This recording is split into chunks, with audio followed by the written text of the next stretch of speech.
Hi, good afternoon. This is Jonathan Pickett, and this is my best self video. I've also included pictures from my recent Alaska vacation trip, which I hope you will enjoy as well. So, when I think of my best self and what characteristics represent me, trust is the first thing that comes to mind.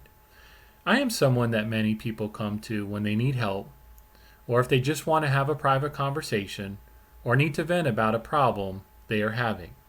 I am always going to be there for them. My integrity is something else that represents what I stand for. I am an honest person, employee, and I always respect my employer.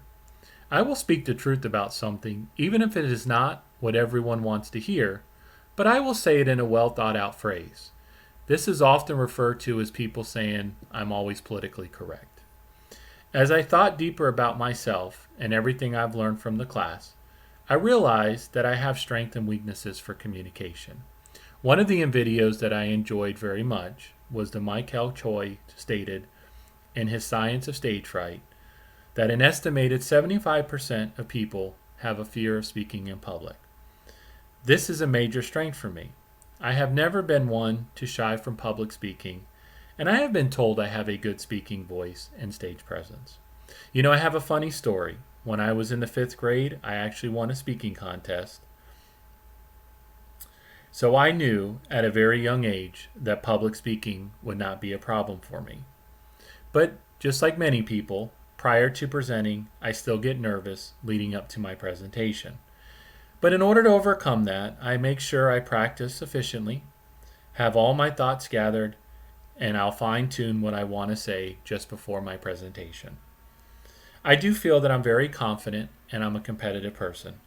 In my career as a healthcare director, I must always lead by example and be a role model. No matter what distractions might be occurring in my personal life, I always try to stay positive, look at the glass half full instead of half empty.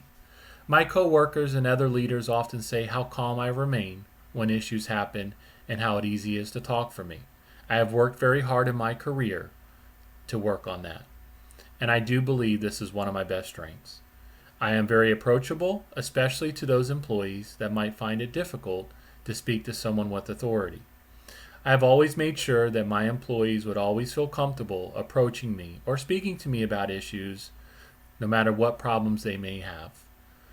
I thought I knew myself pretty well, but after taking this class, I have identified a few communication areas that I need to work on. Most actually come directly from Lindy Olson's 10 Ways to Communicate Better at Work. I do have to admit, I do rely upon spell check way too much. This doesn't come into play when you have verbal conversations, but occasionally I will use the wrong word. I am always looking to improve my vocabulary. When discussing a topic or given a project, I also do not normally confirm that I have a perfect understanding of what needs to be done. I do not like the other person to know that I didn't understand, as I'm afraid that it makes me look as if I don't know what I'm doing. I tend to worry about things that I have very little control over, but it is something that I continue to work on.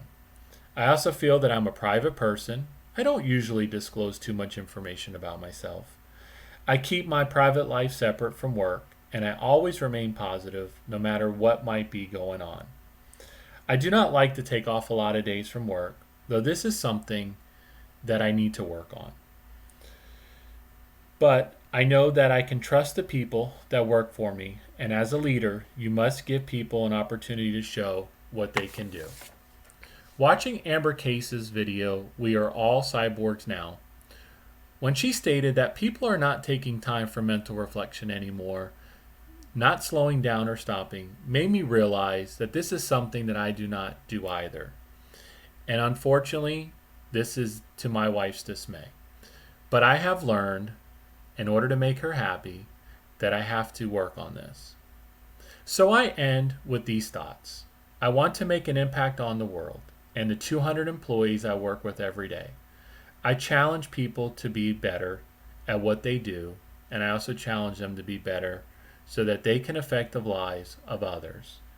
I know that many of my employees and colleagues look at me as a role model, and I want to make sure that I'm always presenting my best self at all times so that I continue to lead by example.